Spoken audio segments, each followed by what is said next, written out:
1, 2, 3, 4, and 5. I think every car enthusiast knows this problem. Having that many project cars is honestly an absolute dream come true, and it's a real blessing, don't get me wrong.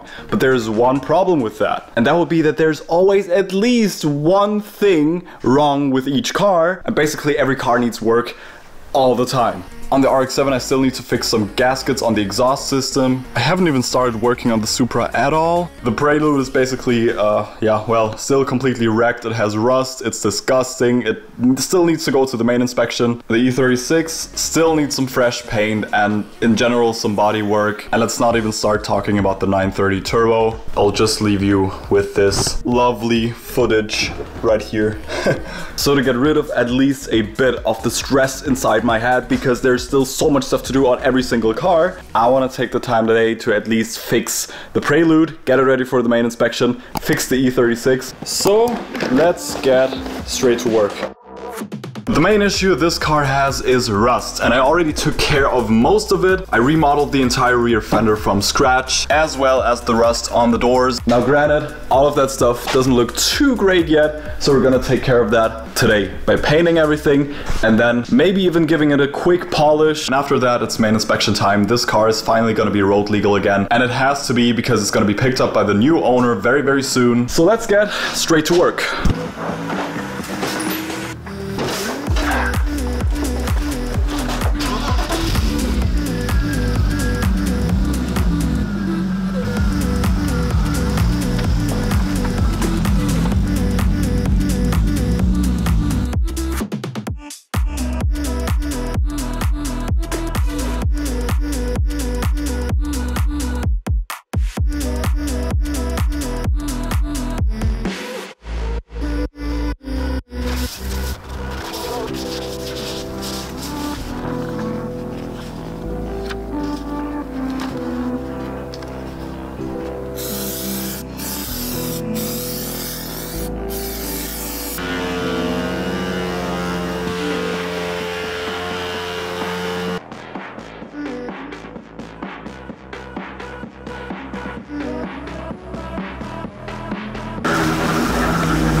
Tomorrow, the new owner is actually going to pick up the E36. It successfully passed main inspection, believe it or not. All of the rust is gone. Everything is painted now. The rear quarter as well. Insert image of how it looked before right here. The only issue currently is that the car is going to be picked up tomorrow and there's still so much stuff to do. I still need to change out a cam angle sensor. I need to wet sand and polish the entire car. This also still needs to be painted. And yeah, I just realized that I basically didn't film anything because I was in such a hurry. But now I'm trying to be a little more relaxed. I'm gonna clay bar this entire thing, get everything nice and clean. You can see there are all of these little dirt spots. I need to get rid of them before polishing the car because otherwise the entire car is gonna get completely scratched up, which I do not want. So let's do that right now and finish this thing.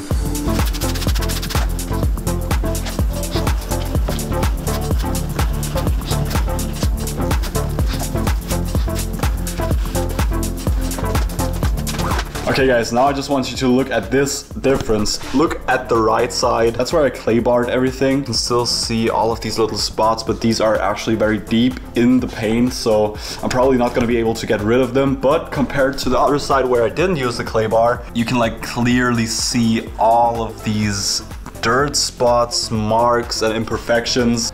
Like that. Crazy. Yeah, let's finish the other side and then get to polishing finally.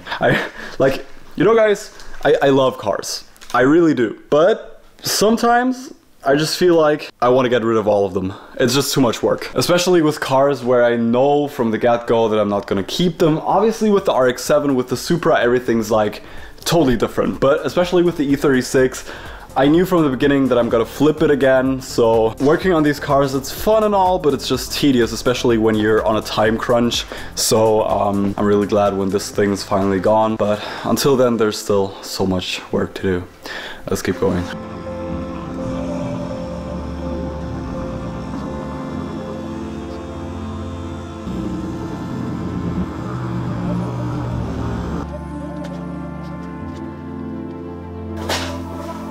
Actually, I don't know if you can see it properly on video, but the difference between this right side and this left side. That's actually crazy. And that was just like a quick polish, you know? Like if I would actually take my time with this and I wasn't in a hurry, dude.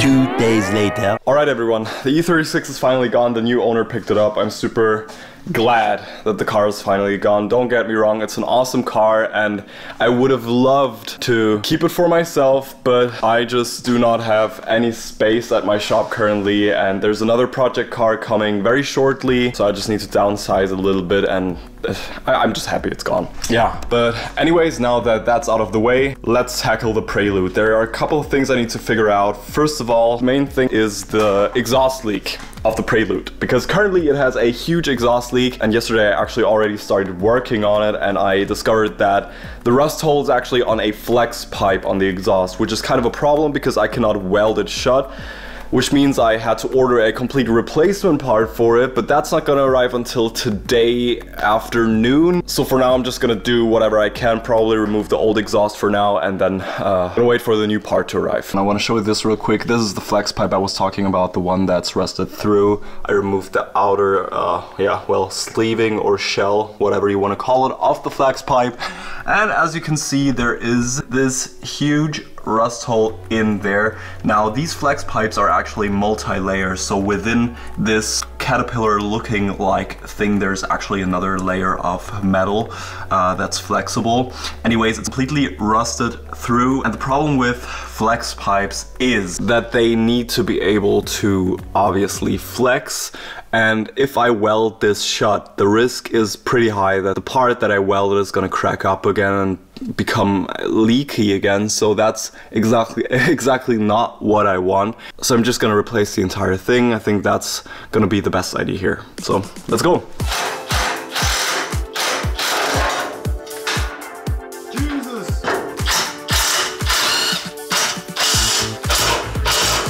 Oh, the gasket is really falling apart already. Crazy. Would you look at that? Look at that. It's literally just breaking apart. Well, I guess he's not too excited to see me. He's a little limp. Oh. There you go. Oh, oh well. That was the flex pipe. It was attached right here. And that is our exhaust. And this right here was our culprit. You can just see how brittle it is. It's completely rusted through. It's breaking apart. It even broke apart right here on the flange. And this right here is the flex pipe, which is literally welded on. I do not know why, but apparently they had some problems bolting it up to the catalytic converter, so they decided to just weld it on there, which is gonna make my job 1,000 times more difficult because I need to remove it and even out the flange again to make sure that the new flex pipe bolts up to it again. Yeah, let's first get the O2 sensor out.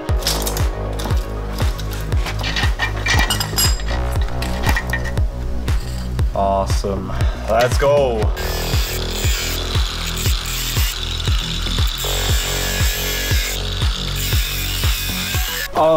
Yeah, so I'm actually struggling a bit understanding this mess. I've now used the angle grinder to remove the old flex pipe. Anyway, so what I really do not understand is that apparently there is a flange right there. I tried to use an angle grinder initially to grind off the flange because I thought they welded the flex pipe onto this part of the catalytic converter, but it turned out that this is actually part of the flex pipe and not of the catalytic converter, so I have actually no idea what's going on here.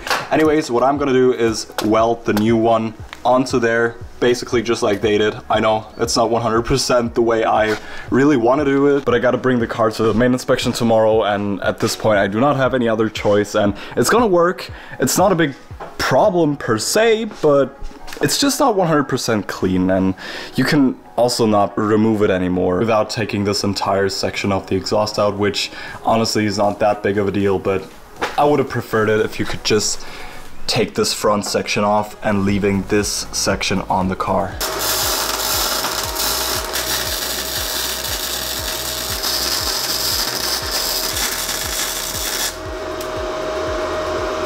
Alright, everything is welded up. It doesn't look too great, but at least it will hold up pretty well, I think.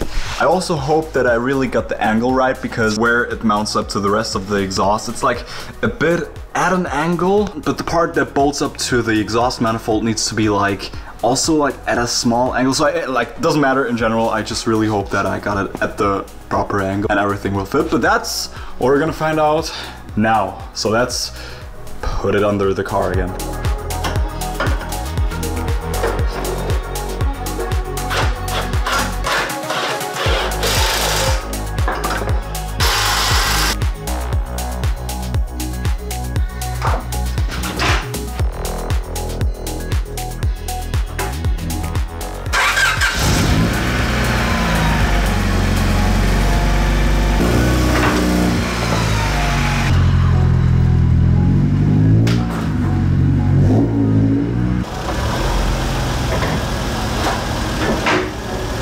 Days later. Alright, so I just brought the Honda to the main inspection, and there's actually some good news and there's some bad news. Let me start off with the good news first. So first of all, the Honda actually passed main inspection.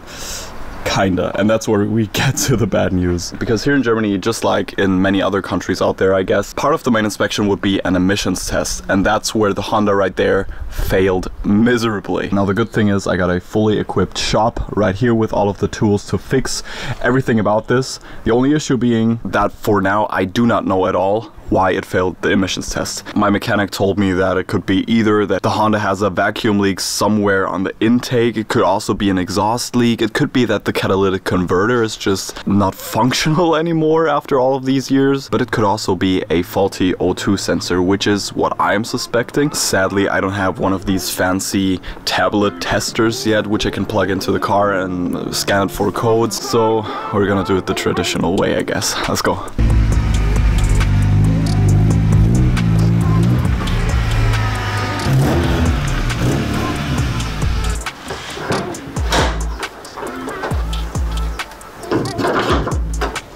Okay, so what my mechanic told me is that it could have something to do with a vacuum leak around the engine, which would be around the intake back there. The reason why I think that this is not the case and that we're not looking at a vacuum leak here is because the mass airflow sensor is actually very close to the intake manifold. I guess this is the mass airflow sensor, correct me if I'm wrong. In any way, the area where a vacuum leak can occur on this engine is super small. It's basically just this small little area around the intake manifold. So I'm just gonna check over all of the vacuum lines, make sure nothing is unplugged, but I'm really suspecting that we're not having a vacuum leak here, because in theory, if we were to have a vacuum leak, the car wouldn't even idle properly, it would run like absolute crap. So I'm really thinking that probably the O2 sensor, but let's check anyways for some vacuum leaks, because if that's the case, that would honestly be the easiest fix, and I would be very happy if it was actually a vacuum leak. So let's check.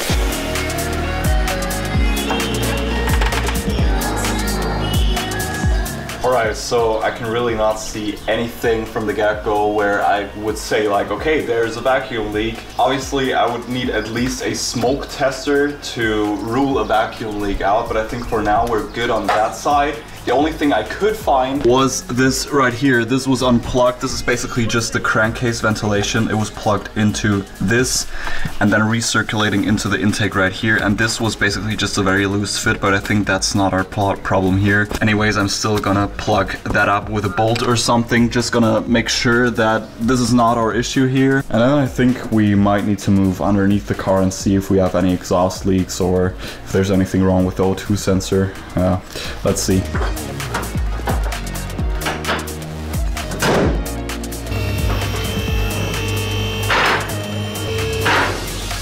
Now let's let this run for a bit and see if we got some exhaust leaks.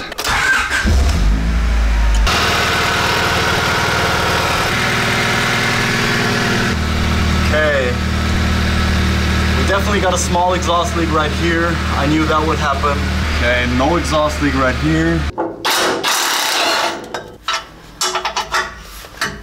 Okay, so if you remember, I was actually removing the exhaust from here all the way to the front, and this is where the gasket broke, if you remember. So I actually used this high temperature RTV. This is some Russian or Polish stuff. I'm really sorry if I'm butchering it here. This stuff, honestly, doesn't really do its job properly because it just dries out way too fast. It becomes super brittle and it just doesn't seal anything. Anyways, I'm just gonna use it again because I do not have anything else.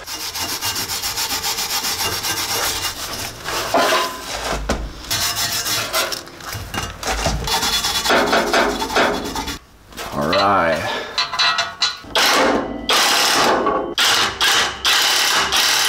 This should not leak anymore right now. Either way, this was actually just a very, very tiny leak. I think this is not affecting our emissions results at all because I could just barely hear like a small.